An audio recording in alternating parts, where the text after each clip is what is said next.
తండ్రి స్తోత్రములు. కానీ తండ్రి ఎంతో మంది ఎంతెంతో ప్రభా ఖరీదు చెప్పారు తండ్రి నిర్మించడానికి, కానీ తక్కువ ధరలోనే ప్రభా మరి తండ్రి మీరు ఏర్పాటు చేసిన విధానం బట్టి మీకు వందనాలు. ఇది అనేక తరములు ఈ యొక్క కుండీని చూడగలాలి ప్రభా, అనేక తరములు వారు ప్రభా బాప్తిజం దీనిలో పొందుకోవాలి తండ్రి స్తోత్రములు. మీరే కృప చూపిస్తాడు యేసు పరిశుద్ధ నామములో బ్రతిమాలి విన్నట్టున్నాము తండ్రి. ఈరోజు మరి చాలా ప్రత్యేకమైన దినము. యేసుక్రీస్తు వారు కాలాల్లో బాప్తిసం ఇచ్చాము. మరి అక్కడికి వెళ్ళినప్పుడు కొంత అసౌకర్యాన్ని మనం అందరం కూడా కలిగి ఉన్నాం. అసౌకర్యం అంటే చుట్టుపక్కల పరిస్థితులు బాగోలేకపోవడం, లేకపోతే బురద, నాచు, ఇలాగా చాలా మరి కొంత అసౌకర్యాన్ని మనందరం కూడా చూసాం. అప్పుడు నాకు అనిపించింది ప్రభావ మరి బాగుంటుంది అని ఆలోచన చేసినప్పుడు దేవుడు ఆశ్చర్యకరంగా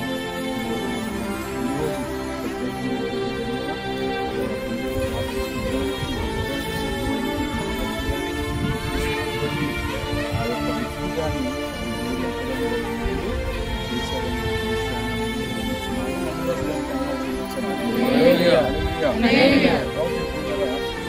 బాప్తిస్మం అనేటువంటిది చాలా ప్రత్యేకమైనటువంటిది.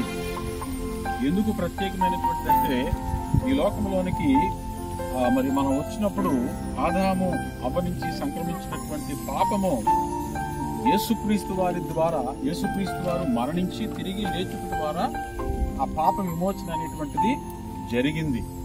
అయితే యేసుక్రీస్తు వారు ఎలాగైతే తన బాప్తిసం తీసుకొని తను ఒక నూతనమైనటువంటి విధానంలో ముందుకు ఆయన నడిచి ఉన్నారో, మనము కూడా అటువంటి ఆ గుర్తును, అటువంటి ప్రత్యేకమైనటువంటి స్థితిని కలిగి మనం ముందుకు నడిచేటువంటి వారుగా ఉండాలి. చాలా మంది బాప్తిసం అనుకుంటే చాలా భయపడిపోతూ ఉంటారు. క్రైస్తవులుగా మనమైతే భయపడవలసిన అవసరం లేదండి. బాప్తిసం అనేటువంటిది పరలోక రాజ్యానికి ఒక మెట్టు మాత్రమే. అలాగని బాప్తిసం తీసుకున్న వాళ్ళందరూ వెళ్ళిపోతారంటే వెళ్ళరు. అర్థమవుతుందండి? బాప్తిసం తీసుకున్న వాళ్ళందరూ వెళ్ళిపోతారంటే పరలోకం వెళ్ళరు, ఖచ్చితంగా వెళ్ళరు. ఎందుకంటే ప్రతిదినము కూడా మనం చేస్తున్నటువంటి తప్పులు పాపములను ఒప్పుకొని పరిశుద్ధపరచబడి నీతిగా యథార్థముగా బ్రతుకువాడు మాత్రమే పరలోక రాజ్యానికి వెళతాడు. అంతేగాని బాప్తిసం తీసుకున్నాం కదా పరలోక రాజ్యం వెళ్ళిపోము అని అనుకోకూడదు. మరి తీసుకున్న వాళ్ళందరూ కూడా పరిశుద్ధంగా పవిత్రంగా ఉన్నారంటే నేనైతే చెప్పలేను, కానీ ఎవరాత్మ వాళ్ళే. అయితే దినదినము బాప్తిసం తీసుకోవడం ద్వారా మన జీవితంలో ఆధ్యాత్మికమైనటువంటి విషయంలో మనము కొనసాగడానికి అవకాశం ఉంటుంది. కొన్ని విషయాలు ఏవైతే ఉంటాయో చేయకూడనటువంటి పనుల్లో చూసినప్పుడు మనకి బాప్తిసం అనేటువంటిది దేవుని ఆత్మ ద్వారా గద్దిస్తూ ఉంటుంది. అప్పుడు మనం చేయడానికి భయపడుతూ ఉంటాం. కాబట్టి అందుకనే బాప్తిసం అనేది చాలా ప్రాముఖ్యం. అయితే పౌలు గారు పేతురు గారు తెలియజేసిన ఒక మాట 3వ అధ్యాయము అపోస్తలుల కార్యములు 38వ వచనం నుంచి కొన్ని మాటలు. మారు మనసు పొంది పాపక్షమాపణ నిమిత్తము పేతురు గారు అంటున్నారు, మీరు మారు మనసు పొంది పాపక్షమాపణ నిమిత్తము ప్రతివాడును యేసుక్రీస్తు నామములో బాప్తిసం పొందుడి. అప్పుడు మీరు పరిశుద్ధాత్మను వరమును పొందుదురు. చూసారా, ఎప్పుడైతే మనము మారు మనసు పొంది బాప్తిసం తీసుకుంటామో అప్పుడు మనకు ఏముంటది? వాళ్ళు ఎంతవరకు పరిశుద్ధాత్మ అంతంలోకి కుమార్తె రాలేదేమో, కానీ ఇప్పుడు దేవుడు ఏం చేస్తాడంటే మనకు తెలియకుండానే పరిశుద్ధాత్మ దేవుడు ఆమెను ఆవరించి ముందుకు నడిపిస్తారు. కాబట్టి ప్రతి వాడు ఏం చేయాలట? బాప్తిసము, యేసుక్రీస్తు బాప్తిసము పొందాలి. దేని కొరకు అంటే ఇది ఆయన పిలిచినటువంటి పిలుపుకు మనము తగినట్లుగా జీవించుట కొరకు. ఆ కింద మనం చూస్తే ఈ వాగ్దానము మీకును మీ పిల్లలకును దూరస్తులందరికీ అనగా ప్రభువైన మన దేవుడు తన యొద్దకు పిలిచిన వారందరికీ చెందునని. ఎవరెవరికిది?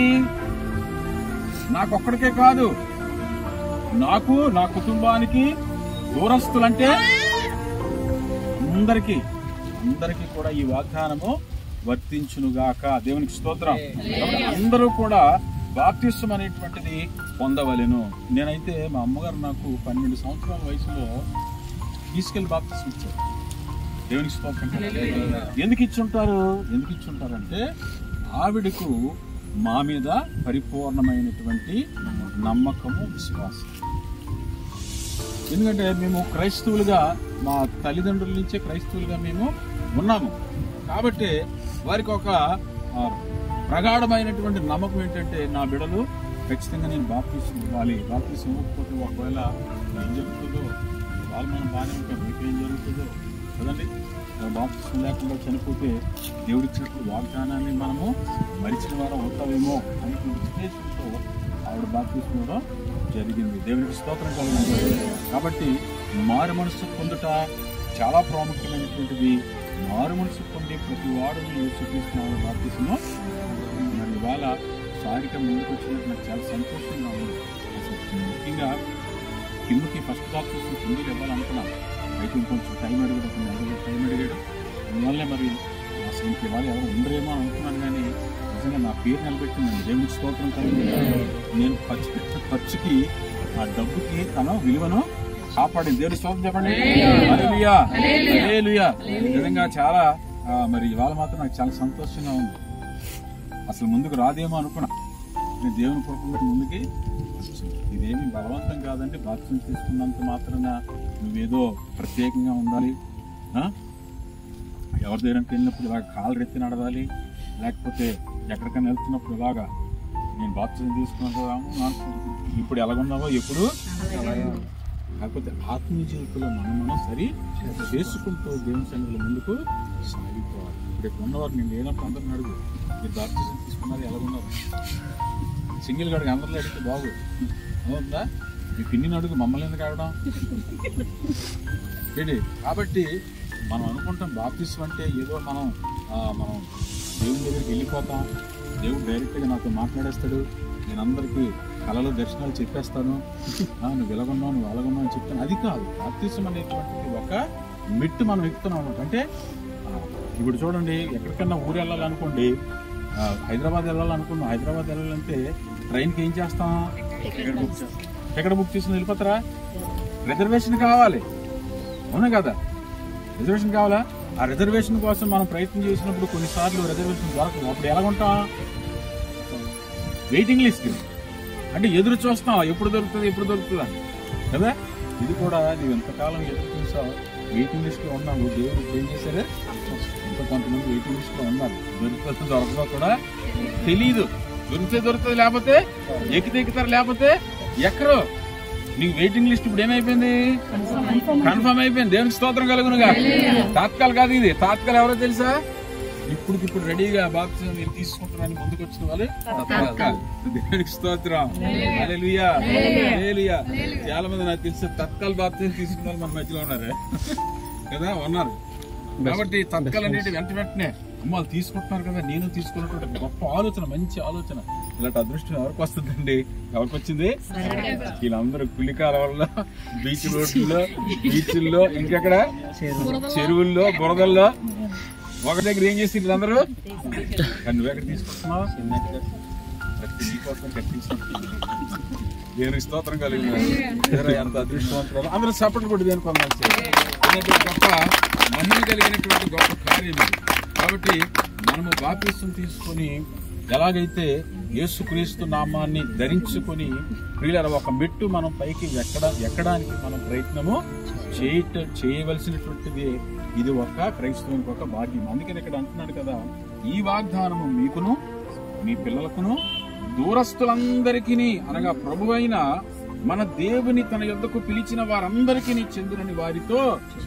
ఎవరైతే దేవుని దగ్గరికి పిలువబడ్డారో, ఎవరైతే దేవుని దగ్గరికి వస్తూ ఉన్నారో, ఎవరైతే మందిరాన్ని ఆశ్రయిస్తూ ఉన్నారో, ఎవరైతే మందిరంలో జీవిస్తూ ఉన్నారో, ఆయన సన్నిధిలో ఎవరైతే జీవిస్తున్నారో వారందరికీ ఇది వర్తిస్తుంది. దేవునికి స్తోత్రం. హల్లెలూయా, హల్లెలూయా. ఇప్పుడు చూడండి, స్త్రీలు ఉన్నారు, దేవుని మందిరానికి రాగానే మందిరానికి రావడానికి అలవాటు పెట్టినట్టు వారు ఏం చేస్తారు? మొట్టమొదటి చేసుకుని మన పాపములు కప్పించినట్టే యేసుక్రీస్తు వారి యొక్క రక్తం ఎలాగైతే బాప్తిసం కూడా మన పాపములు తీసుకుని రక్షణ తీసుకుంటాం. అందుకే మార్కు సువార్త నా నిమిత్తం ఉంటుంది సర్వ సృష్టికి వెళ్ళి వార్త ప్రకటించి నమ్మిన వారి వల్ల నమ్మి బాప్తిసము పొందినవాడు రక్షించబడు. బాప్తిసం పోతే ఏం కలుగుతుంది నీకు? రక్షణ. నమ్మని వారికి శిక్ష విధింపబడను.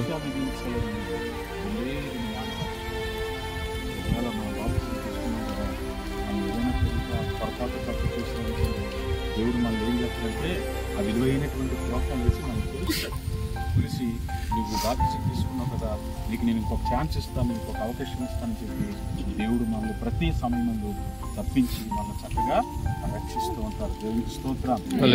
అలాగే నీవు కూడా ఈ దినమున ఒక ప్రత్యేకమైనటువంటి గుంపులో నువ్వు చేరబోతున్నావు. ఇందాక ఎవరన్నారు, ఇవాళ బాప్తిసం తీసుకుంటున్న సాక్షిగా పరలోకంలో ఇప్పుడు గొప్ప దేవునికి స్తోత్రం. బలవంతం కాదండి, బాధ్యత మనం తీసుకోవాలని ఆలోచన ప్రతి ఒక్కరికి. మనం అందుకని మిమ్మల్ని ఎవరు నేను బలవంతం చేయట్లేదు. ఇప్పటికీ ఎవరైనా సరే వెంటనే ఇందా చెప్పాను కదా, తత్కాలంలో ఎవరైనా బాప్తిసం తీసుకోవాలనుకుంటే మీకోసం రెడీగా సంఘం ఉంది, సేవకుడు ఉన్నారు. ఆదివారం మీకు ప్రభు వల్ల ఇవ్వబడుతుంది. ఎవరైతే బాప్తిసం తీసుకుంటున్నారో వాళ్ళకి ఆదివారం ప్రభు వల్ల ఇవ్వబడుతుంది. ప్రార్థన చేసుకుందాం. ఈ